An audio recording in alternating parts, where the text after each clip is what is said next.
Hey guys, welcome back. I was not going to do a video tonight on Journey, but I got done with all my projects early today.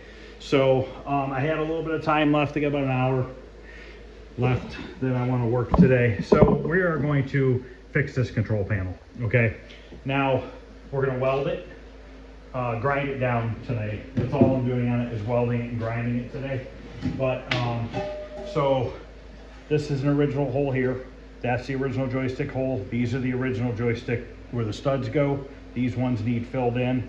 These ones need filled in. And then these two down here need filled in. So we got 2, 4, and then these bigger ones fill in. Now, you always get a little bit of warpage when you weld, okay? But Charlie from Overtime Arcade actually had a good idea. I don't know why I never thought of this.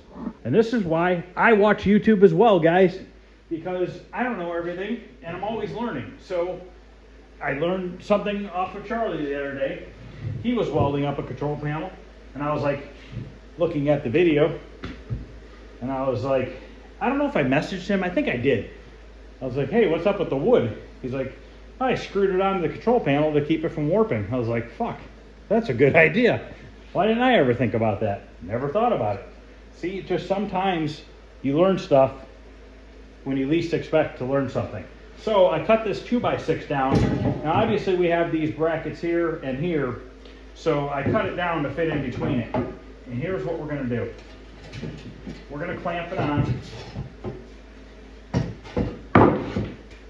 the ends here.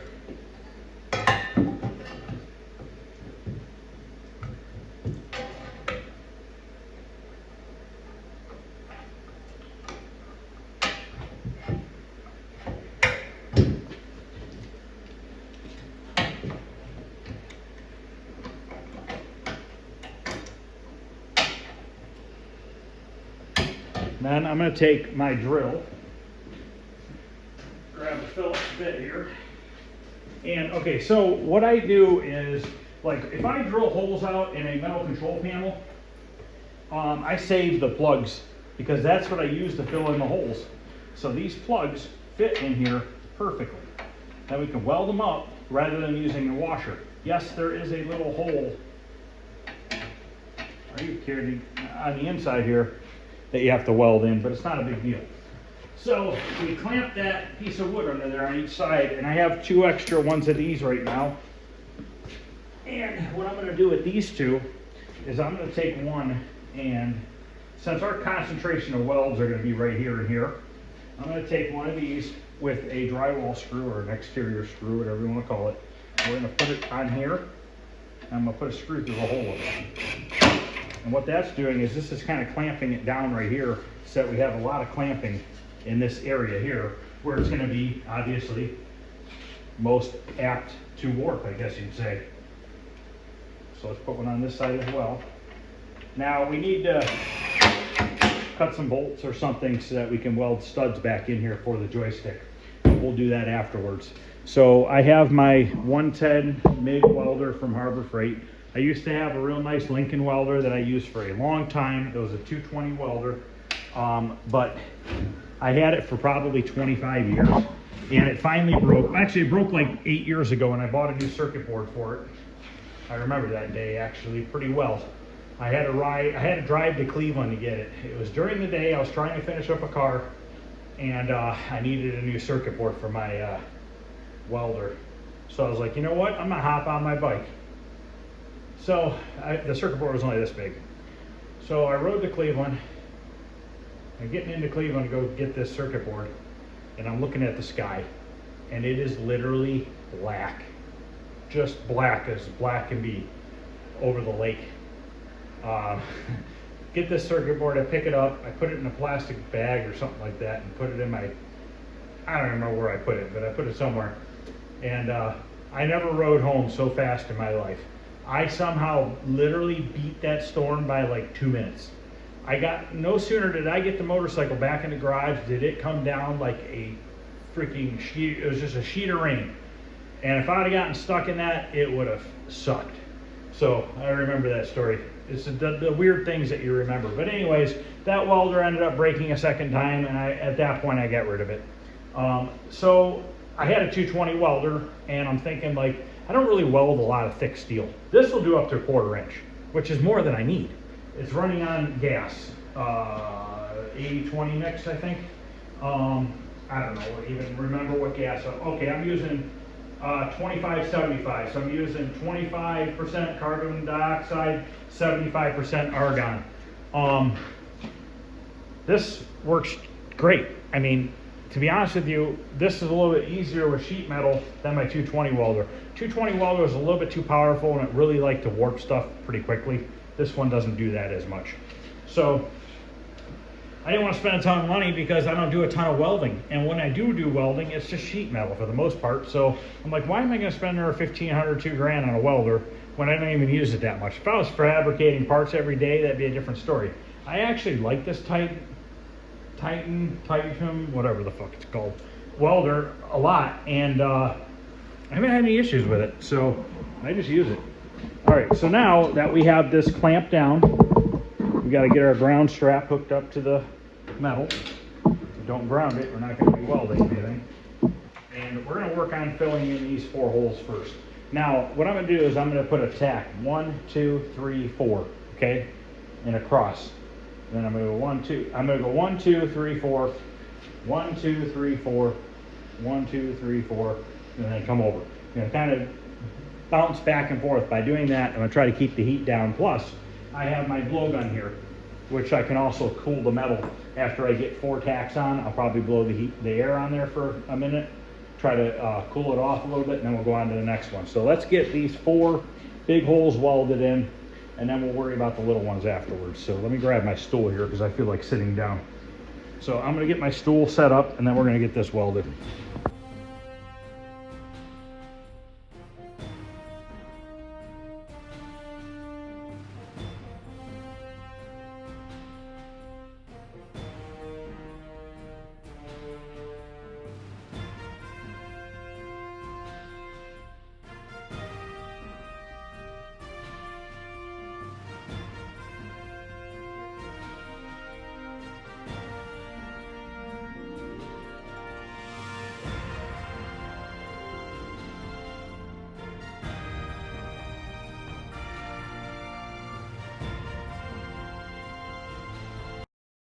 Okay, those 4 are welded in. I like to weld them in all the way around. You don't have to. You can spot weld them, you know, maybe 8 per button. I just do that just because that's what I'm used to doing. Now, these bigger holes here that I need to fill in, these 8, you could put, Charlie was putting a piece of copper on the back side to help kind of block the bottom side of the hole, make it easier to fill in. That is a good thing, a good way to do it. You can definitely do it that way. I've just been doing it a long enough time that I don't use that. I just kind of, I know how to hold my welder at a certain angle to get it to fill in. So what I'm gonna do now is fill in these 8 big holes. And what I'm gonna do is it's gonna take 2 passes on each hole. I'll probably fill like half of it at a time. Blow some air on it and then move on to the next one.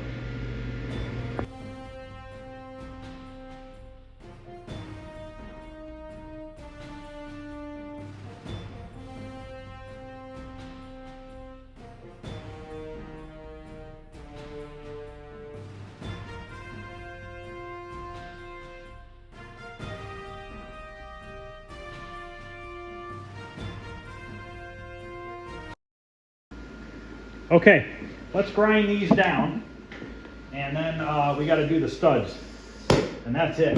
Now, when Charlie bought a welder, he had asked me what would be a good welder for him, and I had him get a Titan, whatever the heck they're called. Same as mine, but smaller, and it runs on flux core wire, so you don't have to have gas in a gas tank and all that stuff. So if you guys are interested in, you know, learning how to do some welding and stuff like that, that's a really good option. I forget which model he got, but if you guys are interested in that, go check out his video where he fixed, I don't remember if it was for Frogger or what, but he fixed a metal control panel. I think it was Frogger, and he used that flux core welder. So if you guys want to see how those work, go check out his video. But let's grind this down now and see what these look like.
Okay, let's unclamp this piece of wood.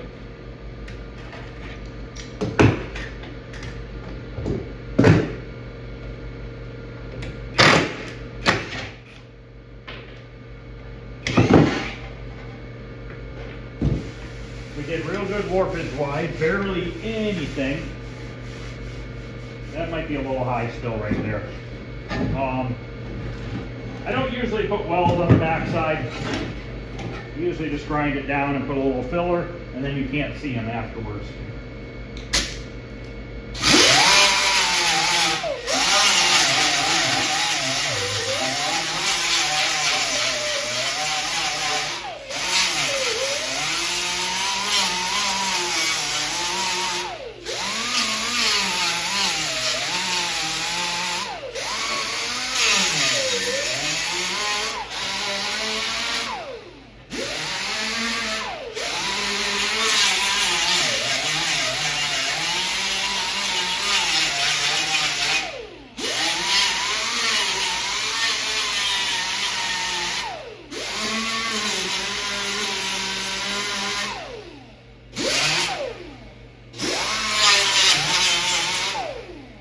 Okay, now these 4 holes are supposed to be recessed in a little bit. Somebody beat it out with a hammer, which caused a little bit of warping, but not bad. But we need to kind of get those to go back to the way they were. And I got an idea. I don't know if it's going to work or not, but we're going to give it a shot. But yeah, this feels really good. Very minor body work.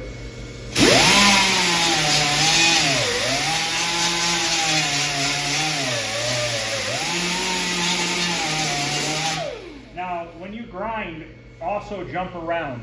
Don't stay on one piece until it's perfectly smooth, because you will warp the metal doing that.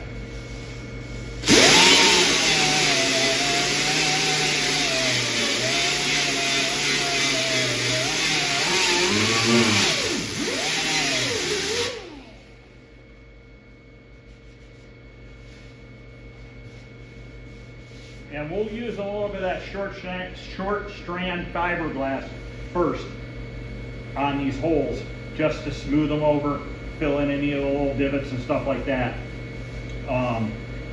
It's stronger than Bondo. Bondo could eventually show a little line here under your artwork where the old hole used to be, if you just use Bondo only.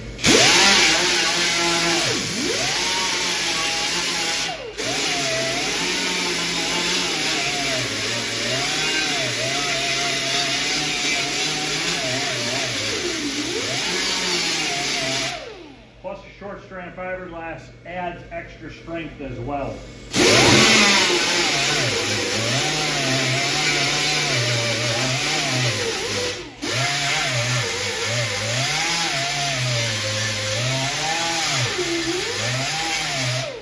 So clamping the piece of wood worked really, really well. I highly suggest it. Thank you, Charlie, for that one. Or whoever told him, thank you too. All right, so now what I'm thinking is getting a hammer and a socket. And I wonder if we can put a socket and kind of recreate that little hump down. You want that those little hump down because it leaves a space between the joystick base and the control panel for your black washer to go between the two. Now, if you can't get it, then you could stack a couple washers up and achieve the same thing. Yep, my workbench is a mess again. All right, let's, I have a 3/4 inch socket here. Let's see if we can clamp this in here real tight.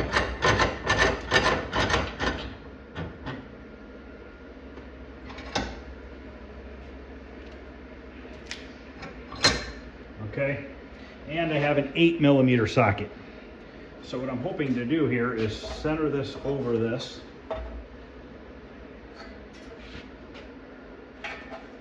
It'd be nice to have 2 people to do this, but I don't, so we'll get it. Hopefully this works. I don't know, I've never tried this before.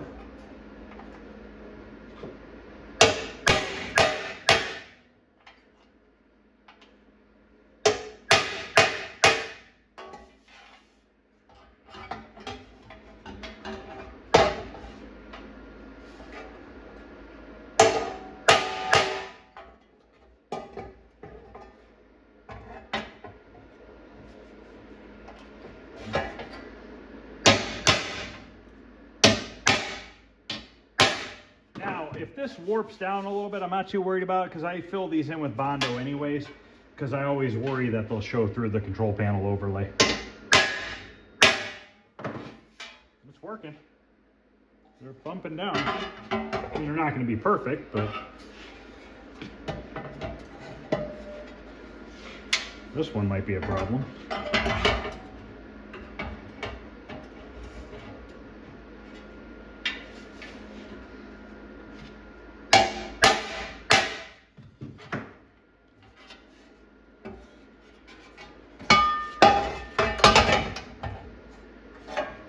Gotta be smarter than the panel.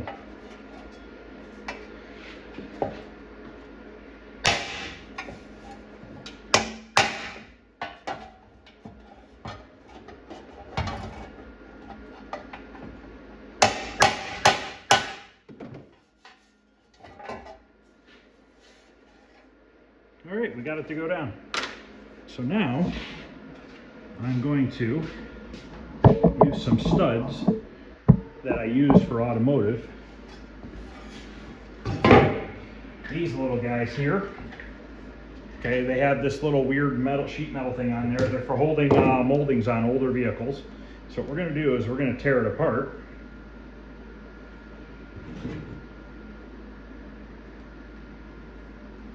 Get this piece off of there. And then this piece of sheet metal you can get off as well.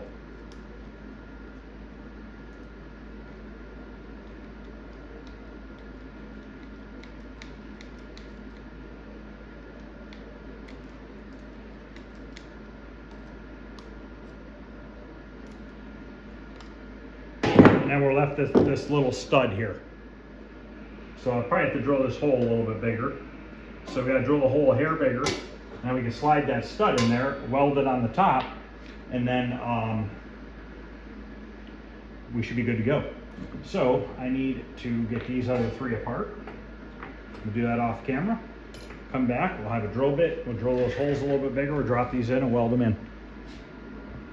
All right, I got a 3/32 drill bit. That should be pretty good size.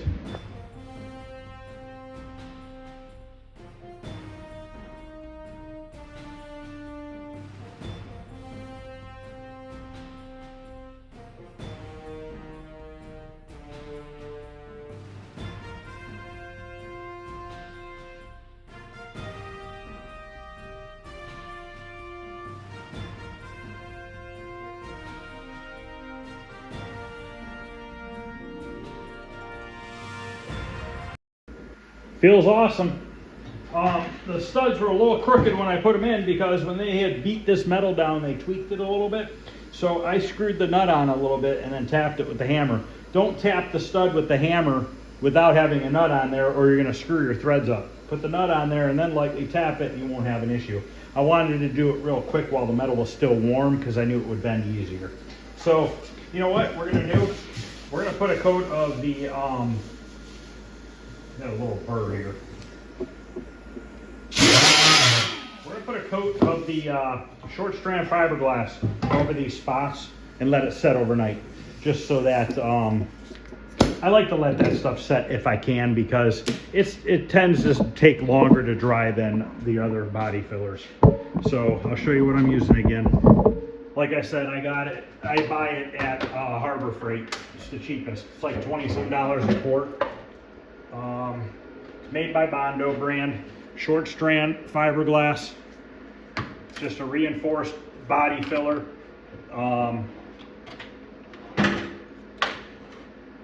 Really nothing crazy about it other than it has fiberglass strands in it and it keeps it kind of spans over the surfaces. So if you have a weld line right here and you put this stuff here and here, those little strands of fiberglass kind of mesh over top of that seam and it keeps it from showing through in the future. And you can see when you pull it out, it's real stringy. That's the strands of fiberglass that are in there. So we'll put this on here and then that's going to end this part. I think this is part 5. Next part, we'll be doing the body work to the coin door and to the control panel. We're getting real close to being done with this already. It's going quick. I did have somebody message me yesterday about it. I don't know if they're interested in buying it or not, but if anybody's interested, let me know. It's going to be done soon. Once again, with your body fillers, don't stir them, fold them over. Stirring just creates air bubbles. Not so much a worry with this stuff, but when you're using regular filler. So if you get in the habit of just doing it like this, kind of folding it over onto itself, and you always mix like this, you'll never stir it. So you won't have to worry about remembering not to stir it, because you'll just be accustomed to doing it this way. And make sure you stir it thoroughly. Get all your filler to be the same color throughout.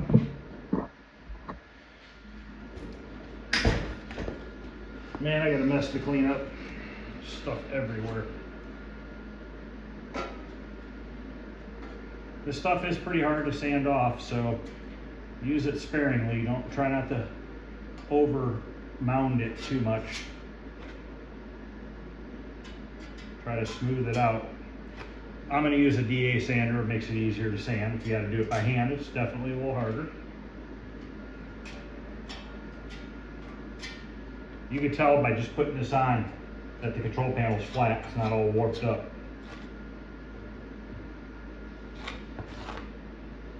Or at least I could tell by doing it.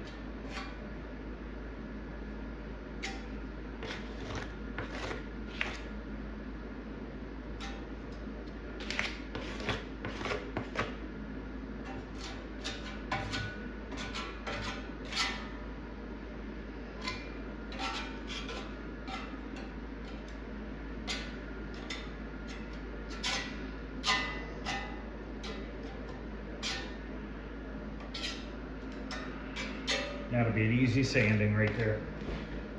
Let me clean this real quick. All right, guys, part 5 is done. We have an original control panel that is going to look awesome when it's done. We are going to do a little body work to the bottom side of it. I just don't feel like flipping it over right now and doing that on the bottom. Probably just use regular Bondo on the bottom side. Like I said, next video, we're going to finish the body work on this, do the body work on the coin door, straighten that out, do a little bit of body work, or a little bit of filler primer on that. We'll filler prime this. And then after we're done with that, the next video we'll paint this and the coin door. And also we'll be putting the power brick back together, maybe even tomorrow night. Parts are supposed to be here tomorrow. The rest of the parts should be here tomorrow for that. So it'd be nice to get that put back together, because I got all the nuts and bolts hanging out over there on the counter. Yeah, once we're done with the power brick and these parts, we are ready to sand the cabinet down and get it ready for paint. Once we paint the cabinet, it's ready for assembly. I need to make a wiring harness, but we'll get the PCB and everything mounted in there. We still need to make a tape deck holder. Still putting a tape deck in it, even though I have the newer style cassette interface board that came yesterday. It does not have a hookup, so you cannot use the original cassette deck with that board. But I'm going to put a cassette deck in there with the metal bracket, so everything will be there. So if somebody buys it and wants to put the original cassette interface board in there, they'll be able to. You'll be able to see where it was mounted and everything. But other than that, that's it, guys. If this is something you guys are interested in, consider subscribing. It doesn't cost anything. I don't do any members only stuff or anything like that, so I never ask for money from anybody or anything like that. I just do this to hopefully help other people out, to get more people involved in fixing their games rather than paying people to do it for them. You know, maybe you guys will get the courage or ambition to want to do this stuff on your own. And it doesn't just apply to arcade games, you know what I mean? What I'm doing here could apply to fixing a gumball machine or fixing a vending machine. You know, it's so much more than just arcades. What about, you know, fixing a car, fixing a dent on a car, welding in a hole on a car? You know, it's endless of what you can do by learning a few simple things, as far as like painting vehicles, welding, basic carpentry work.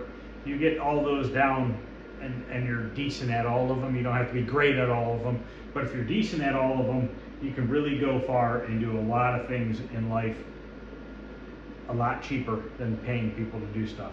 And that's what it's all about, is learning how to do this stuff for yourself, to save yourself money, and to be proud of it when it's done, because you did it, you fixed it, you made it look good, you know what I mean? You made it look like it did originally. And that, to me, is sometimes more fun than having the games themselves. Sometimes I get more fun out of redoing the game and making it look brand new again than sometimes playing them and looking at them too. It's kind of like art. It's like buying a painting, you know what I mean, and putting it on your wall. If you really think it's a badass painting, you're going to sit at home and you're going to stare at it because it just looks cool. Some of this artwork on these games are really, really cool looking. Like when I do the can't think of the name of it right now. I can't think of it. That I'm using that Dig Dug cabinet for. That has awesome artwork. You know, and then you get other games like just the way Tron looks, the cabinet that Tron looks with the black lights and everything, or Satan's Hollow with the devil on the side, all painted. You know, it's just cool. Even Solar Fox is a really cool looking cabinet. But there's just so many of them. Paperboy, I did the colored artwork on the side rather than the factory original, and it just looks awesome. But alright guys, I'm gonna edit this video and post it up. If you guys wouldn't mind hitting the thumbs up for me filming this, that would be awesome. I'd appreciate it. Any questions or comments, feel free to ask. If anybody that you know would like these type of videos, if you wouldn't mind sharing them for me, that would be awesome as well. But other than that guys, I appreciate it, and I'll see you guys tomorrow. Have a good night.